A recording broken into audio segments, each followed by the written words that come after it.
प्यारे दर्शकों नमस्कार। तारीख आज 8 फरवरी 2025, दिन शनिवार, हिंदी तिथि माघ माह शुक्ल पक्ष एकादशी। आइए नजर डालते हैं हमारे प्यारे राज्य हरियाणा की तमाम बड़ी खबरों पर। वीडियो शुरू करने से पहले कमेंट बॉक्स में जय हिंद लिखकर हमें सपोर्ट करें और हाँ, वीडियो को पूरा जरूर देखें क्योंकि इस वीडियो में हम जानेंगे बिजली, पानी, मौसम, सरकार के नए नियम, ऐलान। तो चलिए शुरू करते हैं। खुशखबरी, हरियाणा की बदलेगी सूरत। सीएम सैनी ने किया बड़ा ऐलान। हरियाणा के सीएम नवाब सिंह सैनी ने प्रदेश के 20 निर्वाचन क्षेत्रों की 83 सड़कों की विशेष मरम्मत व सुधार के लिए 77 करोड़ 45 लाख रुपए से अधिक की राशि को प्रशासनिक मंजूरी प्रदान की है। इन सड़कों की लंबाई 188 किलोमीटर से अधिक है। बता दें कि सैनी ने रादौर निर्वाचन क्षेत्र की 16 सड़कों की विशेष मरम्मत व सुधार के लिए 1048.76 लाख रुपए की राशि को स्वीकृति प्रदान की है। इनकी लंबाई 26.92 किलोमीटर है। इसके अलावा स्माकला निर्वाचन क्षेत्र के अंतर्गत 15 सड़कों के लिए 1160.39 लाख रुपए की राशि को भी मंजूर किया गया है, जिनकी लंबाई 26 किलोमीटर से अधिक है। लौटेगा कोहरा, बढ़ेगी ठंड, ठिठुरने के लिए तैयार हो जाए हरियाणा वासी। इस दिन से लुढ़केगा तापमान। पहाड़ों पर बर्फबारी और उत्तर पश्चिमी हवाओं के कारण हरियाणा में एक बार फिर से सर्दी वापस आ गई है। मौसम विभाग के अनुसार 12 फरवरी तक हरियाणा में मौसम आमतौर पर शुष्क रहने की संभावना है। वहीं 8 और 9 फरवरी को कई जिलों में बादल छा सकते हैं और कुछ जगह बारिश हो सकती है। इससे दिन के तापमान में मामूली गिरावट दर्ज की जा सकती है। मौसम विभाग ने बताया कि उत्तर पश्चिम भारत में एक नया पश्चिमी विक्षोभ सक्रिय हो रहा है, जिसके कारण 8 से 12 फरवरी तक जम्मू कश्मीर, लद्दाख, हिमाचल प्रदेश और उत्तराखंड में बर्फबारी और बारिश होने से हरियाणा में भी मौसम बदलेगा।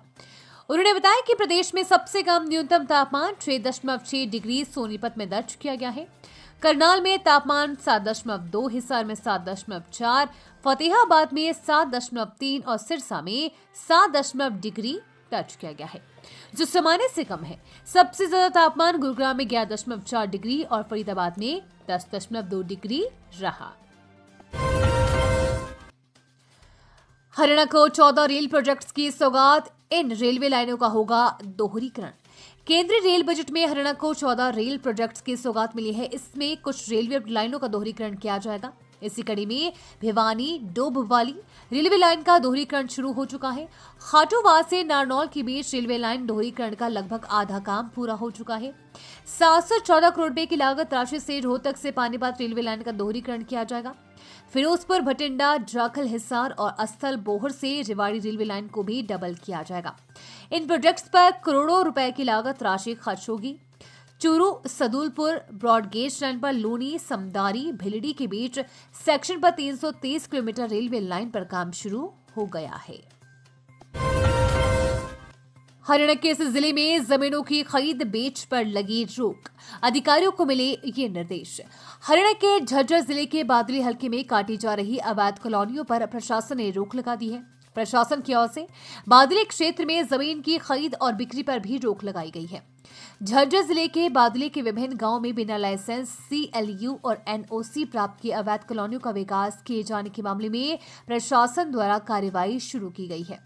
जानकारी के मुताबिक साथ ही अधिकारियों को निर्देश दिए गए हैं कि बादली क्षेत्र में अवैध रूप से जमीनों की खरीद फरोख्त पर बिना परमिशन के किसी भी प्रकार का काम न होने दें। अब इस दिन होगी हरियाणा टेट की परीक्षा, जानिए नई तारीख। हरियाणा शिक्षक पात्रता परीक्षा हर वर्ष राज्य के शिक्षकों की भर्ती के लिए आयोजित की जाती है। पिछले कुछ वर्षों में परीक्षा की तारीखें फरवरी और मार्च के बीच निर्धारित रही है और इस बार भी परीक्षा के आयोजन को लेकर अनेक उम्मीदें जताई जा रही है। आइए जानते हैं कि इस बार हरियाणा टेट परीक्षा की संभावित तिथि कब हो सकती है और इस परीक्षा की तैयारी के लिए क्या महत्वपूर्ण बातें हैं। हरियाणा रोडवेज यात्रियों के लिए खुशखबरी। अनिल विज ने कही ये बड़ी बात। हरियाणा में बस में सफर के दौरान टिकट खरीदने के लिए ऑनलाइन पेमेंट करने की सुविधा नहीं है। अभी तक जबकि पंजाब तक इसकी सुविधा दे रहा है, जिस पर बोलते हुए कैबिनेट मंत्री अनिल विज ने कहा कि हम इस पर काम कर रहे हैं। एक ऐप तैयार हो रही है जिससे यात्रियों को बस ट्रैक तक की सुविधा मिलेगी। उन्होंने बताया कि बस स्टैंड पर एयरपोर्ट की तरह डिस्प्ले लगेगी जिस पर कौन सी बस कब आएगी उसकी जानकारी देगी। इस सब के लिए ऑर्डर दे दिए गए हैं। हरियाणा के 28 स्कूलों में नहीं था एक भी बच्चा फ्री में सैलरी ले रहे थे 19 टीचर। अब नायब सैनी ने लिया बड़ा एक्शन।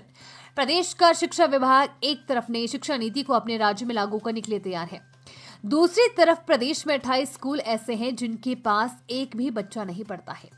इन स्कूल में मास्टर आते हैं और बिना बच्चों को पढ़ाए चले जाते हैं।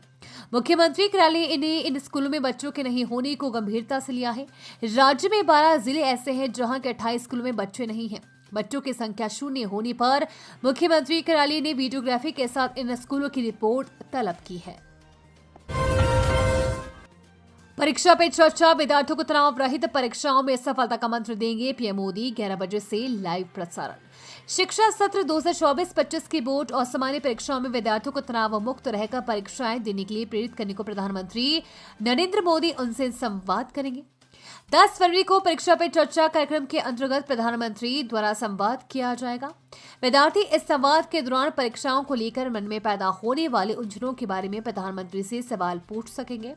शिक्षा विभाग की ओर से स्कूलों में प्रधानमंत्री के संवाद कार्यक्रम का लाइव प्रसारण किया जाएगा। ये क्या लिखा है? डॉक्टरों की हैंडराइटिंग से हाईकोर्ट भी परेशान। अदालत ने कहा इसे सुधारो, MLR नहीं पढ़ पाए जज। डॉक्टरों की लिखावट सामान्य लोगों के लिए हमेशा से ही अबूझ पहेली रही है। इस पर तमाम चुटकुले भी बनते रहते हैं। कई बार तो डॉक्टर मरीज की पर्ची पर ऐसी हैंडराइटिंग से दवाई लिख लेते हैं जो फार्मासिस्ट के पल्ले भी नहीं पड़ती। समझ में न आने वाले डॉक्टरों की हैंडराइटिंग की एक शिकायत पंजाब हरियाणा हाई कोर्ट पहुंची। एक रिपोर्ट पर लिखी गई शब्दों को जज साहब भी नहीं समझ पाए। डॉक्टरों की गंदी हैंडराइटिंग से परेशान होकर पंजाब हरियाणा हाई कोर्ट ने मामले का संज्ञान लेते हुए अब इसे सुधारने का फैसला लिया है। हाई कोर्ट ने मामले में हरियाणा के साथ ही पंजाब और चंडीगढ़ को पक्ष बनाते हुए दोनों एडवोकेट जनरल और यूटी के सीनियर स्टैंडिंग काउंसिल को मामले में अदालत का सहयोग करने का आदेश दिया है।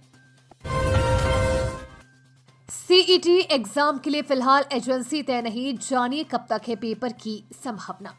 प्रदेश में सरकार की ओर से सीईटी एग्जाम के लिए अभी तक कोई एजेंसी तय नहीं की गई है, जिस वजह से 15 लाख से ज्यादा युवाओं को और इंतजार करना पड़ सकता है। प्रदेश सरकार की ओर से जब तक एजेंसी तय नहीं की जाती तब तक ये सीईटी एग्जाम नहीं करवाया जाएगा। अब देखना यह है कि ये एग्जाम एनटीए द्वारा लिया जाएगा या फिर HSSC इसे पूरा करवाएगा। बता दें कि हरियाणा कर्मचारी चयन आयोग ने सीईटी की तैयारियों को लेकर सभी जिलों में पिछले दिनों टीमें भेजी गई थी। ये टीमें जिलों में सेंटर चेक करने गई थी। ये डिटेल संबंधित जिलों के डीसी की ओर से आयोग के पास भेजने के बाद ही तय होगा कि किस जिले में सेंटर बनाए जाएंगे। वही जानकारी ये भी है कि एग्जाम मार्च के अंत तक हो सकता है। हरियाणा में 3 ट्रैवल एजेंटों पर केस दर्ज। डंकी रूट से अमेरिका भेजे थे करनाल के 2 युवक। हरियाणा के युवकों को डंकी रूट से अमेरिका भेजने वाले एजेंटों पर पुलिस ने कार्रवाई शुरू कर दी है। पुलिस ने इस मामले में करनाल के आकाश और सुमित की शिकायत पर 3 एजेंटों के खिलाफ केस दर्ज किया है। इन एजेंटों पर फ्रॉड और इमिग्रेशन एक्ट लगाया गया है। बता दें आकाश और सुमित हरियाणा के 33 लोगों को अमेरिका से डिपोर्ट किया गया है। इनको 5 फरवरी को यूएस एयरफोर्स के जहाज में हाथ पैर जंजीरों से बांधकर जबरन अमृतसर एयरपोर्ट भेजा गया था। पुलिस को जांच में पता चला है कि इन 33 लोगों से एजेंटों को करीब 15 करोड़ रुपए ठगे हैं, जिसमें उन्हें अमेरिका में जॉब तक का झांसा दिया गया। हालांकि लगभग सभी मेक्सिको बॉर्डर से दीवार पार कर अमेरिका में पहुंचते ही अरेस्ट हो गए। गब्बर को आया गुस्सा, 10 दिन में लिफ्ट न चली, 11वें दिन सस्पेंड होगा एक्सीएन। मंत्री विज ने किया स्मारक का निरीक्षण। हरियाणा के तेज तरार मंत्री अनिल विज उर्फ गब्बर अपने तीखे तेवर के लिए जाने जाते हैं। वो काम में जरा सी भी लापरवाही में अधिकारियों की भरी सभा में क्लास लगा देते हैं। यहाँ तक कि वो ऑन द स्पॉट अधिकारियों को सस्पेंड करने का आदेश जारी कर देते हैं। हरियाणा के परिवहन मंत्री अनिल विज एक बार फिर से अधिकारियों पर भड़क गए हैं। इस बार उनके निशाने पर PWD इलेक्ट्रिकल विंग के एक्सीएन थे। विज ने एक्सेन को साफ शब्दों में सस्पेंड करने की चेतावनी दे डाली। अंबाला के जीटी रोड पर निर्माणाधीन शहीद स्मारक की लिफ्ट न चलने पर कैबिनेट मंत्री अनिल विज नाराज हो गए हैं। उन्होंने मौके पर एक्सेन को बुलाकर फटकार लगा दी है और निलंबित करने की चेतावनी दे दी है। ये थी आज की फटाफट खबरें। हम मिलेंगे अगले बुलेटिन में, तब तक के लिए धन्यवाद और जय हिंद।